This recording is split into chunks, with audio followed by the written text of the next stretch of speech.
Hoy es el primer viernes del mes de febrero y no olvidemos, hermanos, rescatar esta bella tradición y el legado de nuestros abuelos y de nuestros padres. Con mi saludo cordial para todos ustedes, hagamos que este primer viernes lo consagremos como siempre al Sagrado Corazón de Jesús y todas nuestras oraciones y sacrificios las ofrezcamos por el perdón de nuestros pecados y los del mundo entero. Reparemos nuestros pecados y hagamos los mejores propósitos de renovación y de cambio. Los invito ahora para que escuchemos el pasaje del Evangelio de San Marcos en el capítulo 6, versículo 14 al 29. En aquel tiempo, como la fama de Jesús se había extendido, el rey Herodes oyó hablar de él.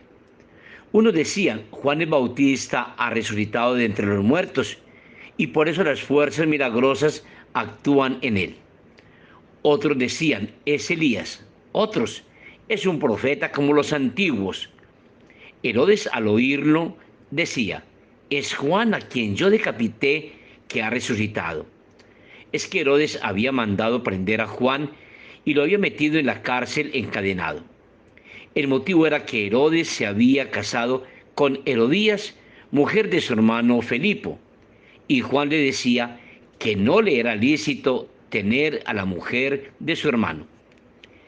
Herodías aborrecía a Juan y quería matarlo, pero no podía porque Herodes respetaba a Juan, sabiendo que era un hombre justo y santo, y lo defendía. Al escucharlo quedaba muy perplejo, aunque lo oía con gusto. La ocasión llegó cuando Herodes, por su cumpleaños, dio un banquete a sus magnates, a sus oficiales y a la gente principal de Galilea. La hija de Herodías entró y danzó, gustando mucho a Herodes y a los convidados. El rey le dijo a la joven: pídeme lo que quieras, que te lo daré. Y le juró: te daré lo que me pidas, aunque sea la mitad de mi reino. Ella salió a preguntarle a su madre: ¿qué le pido? La madre le contestó: la cabeza de Juan el Bautista. Entró ella enseguida a toda prisa, se acercó al rey y le pidió: quiero que ahora mismo me des en una bandeja la cabeza de Juan el Bautista. El rey se puso muy triste, pero por el juramento y los convidados no quiso desairarla. Enseguida le mandó a uno de sus guardias que trajese la cabeza de Juan. Fue, lo decapitó en la cárcel, trajo la cabeza en una bandeja y se la entregó a la joven. La joven se la entregó a su madre. Al enterarse sus discípulos, fueron a recoger el cadáver y lo pusieron en un sepulcro. Palabra del Señor. Gloria a ti, Señor Jesús. En muchos momentos ya hemos analizado este texto donde se nos señala el martirio del profeta Juan Bautista, el precursor del Mesías, el que anunció su venida e invitó a que todo cambiara, a que lo torcido se enderezara, a hacer una vida nueva. Su martirio se debió a que con entereza y sin miedo denunció la inmoralidad y puso el dedo en la llaga, es decir, reventó la ampolla. Escuchábamos el relato y vemos la cobardía de Herodes, que prefirió acabar con la vida del Bautista para complacer los deseos carnales y la ambición de Herodes.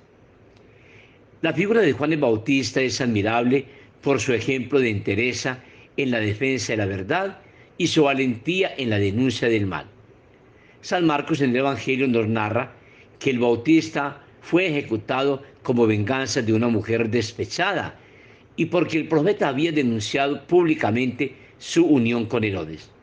Juan le decía que no era lícito tener a la mujer de su hermano. Herodes apreciaba a Juan a pesar de esa denuncia y también lo respetaba, sabiendo que era un hombre honrado y santo. Pero la debilidad de este rey voluble y las intrigas de la mujer y de su hija acabaron con la vida del último profeta del Antiguo Testamento. De San Juan podemos aprender sobre todo su resiedumbre de carácter y la coherencia de su vida con lo que predicaba. El Bautista había ido siempre con la verdad por delante. En su predicación al pueblo, a los fariseos, a los publicanos, a los soldados. Ahora está en la cárcel por lo mismo. Preparó los caminos del Mesías Jesús. Predicó incansablemente y con brío la conversión. Mostró claramente el Mesías cuando apareció. No quiso usurpar ningún papel que no le correspondiera. Él tiene que crecer y yo menguar. No soy digno ni de desatarle las sandalias. Cuando fue el caso, denunció con intrepidez el mal, cosa que cuando afecta a personas poderosas suele tener fatales consecuencias. Un falso profeta, bien lo sabemos, que dice lo que halaga los oídos de las personas, tiene asegurada su carrera. En el bautismo recordemos que Jesús nos participó de su sacerdocio, de su realeza y de su profetismo. Así que como profetas, tomemos la actitud del apóstol Pablo, hablar a tiempo y a destiempo, no callar. Hay que anunciar y proclamar el Evangelio y hay que denunciar abiertamente las injusticias que se cometen contra los hermanos. Culminemos nuestra reflexión diciendo: Padre misericordioso, que elegiste a San Juan el Bautista para colaborar en tu plan de salvación, danos tu gracia para seguir su ejemplo. Amén. Que tengan todos un feliz día y un feliz fin de semana.